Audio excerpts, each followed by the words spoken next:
So who is it who makes these cells which have no awareness follow this intelligent plan?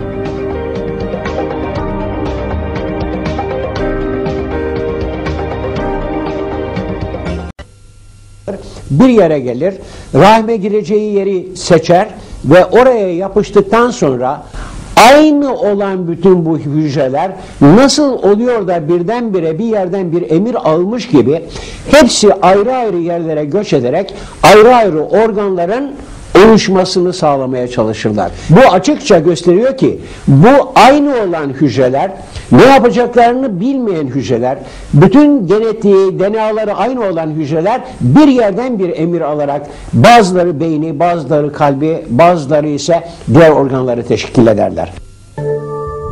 Construction inside the mother's womb goes on unceasingly. Some of the cells undergoing change suddenly begin to expand and contract. Following that, hundreds of thousands of these cells come together, and these make up the heart. This heart will continue to beat for a lifetime. In a short while, we'll see a real miracle. These cells, which stand independent of each other, are in fact vein cells. Then these cells suddenly start to join onto each other and form connections between themselves, and the cells form the veins. Let's see that magnificent sight again.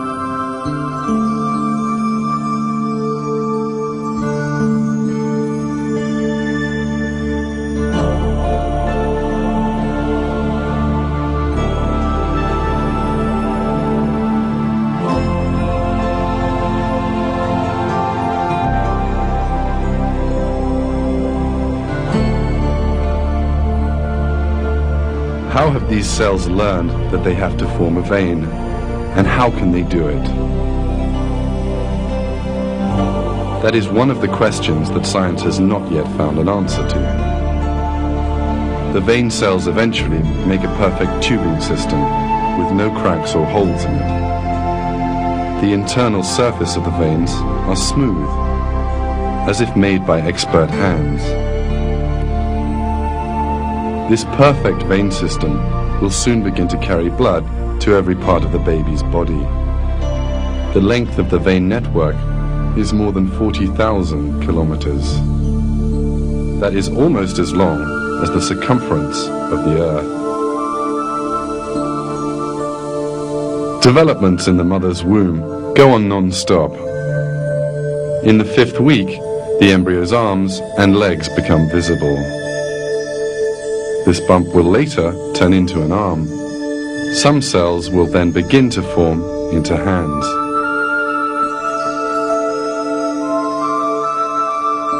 But in a while, some of these cells will do a most surprising thing. Thousands of them will commit mass suicide.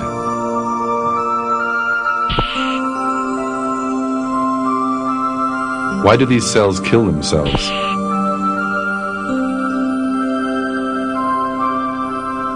The dying cells perform a crucial function. The bodies of these cells, which die along a specified line, are necessary for the formation of fingers. The remaining cells begin to eat the dead ones, and empty spaces appear in these regions. These empty spaces are the gaps between the fingers. Why do these cells make such a sacrifice? How is it that a cell can kill itself so that the baby can have fingers in due course? How does the cell know that its death will serve such a purpose?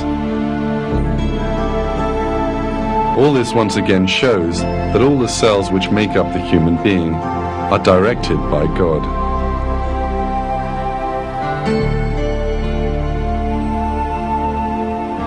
At this point, some cells have started to make legs.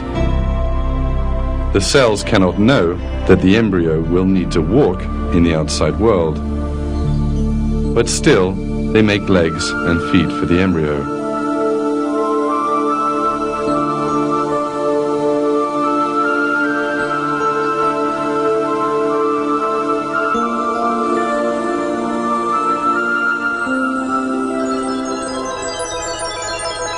You are now looking at the face of a 4-week-old human being. At this stage, 2 holes develop, one on either side of the embryo's head. It's hard to believe, but the eyes will be constructed in these holes. Development of the eyes starts in the 6th week. The cells operate with an unbelievable plan for months, and one by one form the different regions of the eyes. Some cells build the cornea, some the pupil, and others the lens. Each cell stops when it reaches the limit of the region it has to build. And the eye, which consists of some 40 different components, is constructed flawlessly.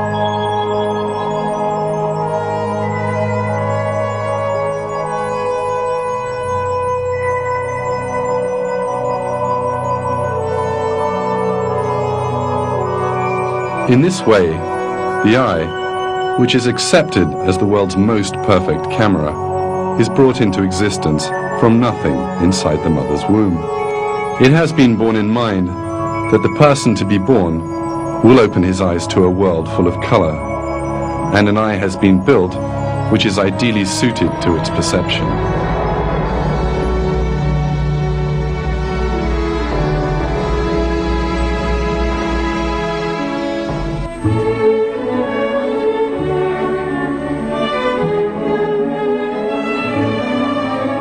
The sounds this as yet unborn person will hear and the music he will listen to have also been taken into consideration. The ears which will listen to that music are also constructed in the mother's womb.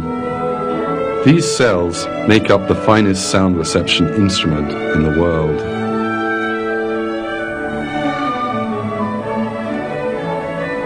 These scenes remind us once more that sight and hearing are in fact great blessings that God has bestowed upon us.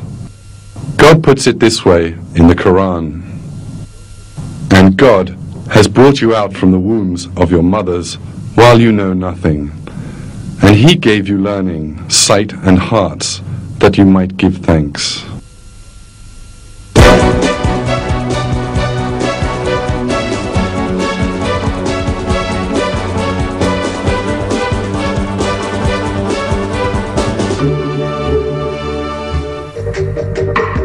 All the information that we have so far given regarding the development of the embryo in the mother's womb has emerged from scientific research in the last 30 to 40 years.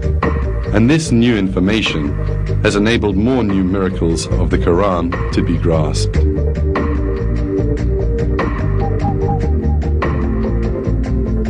Until quite recently, it was thought that the bones formed at the same time as the muscles. But the latest research has revealed a truth that human beings were unaware of. First, bone tissue develops in the embryo, and then muscle tissue forms around the bones.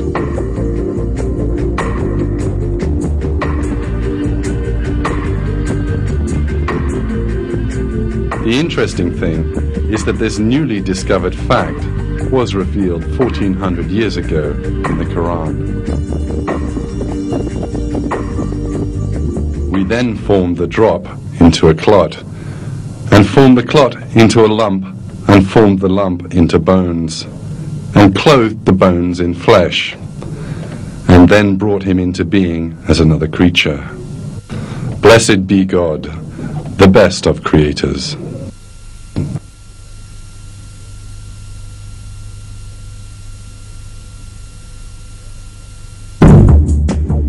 On the other hand, scientific research into birth has shown that the baby goes through 3 stages in the mother's womb.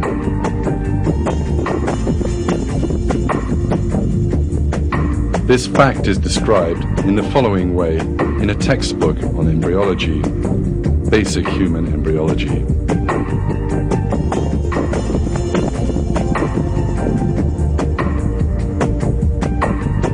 Life in the womb goes through 3 phases: pre-embryonic, the first 2.5 weeks, embryonic, up to the end of the 8th week, and fetal, from the 8th week to birth. This information, which was come by with the use of modern technology, the result of long years of research, was nevertheless given in the Quran some 1400 years ago. These three phases in the mother's womb are announced in the Quran in this way. He creates you stage by stage in your mother's wombs in a threefold darkness. That is God, your Lord. Sovereignty is His. There is no God but Him. So what has made you deviate?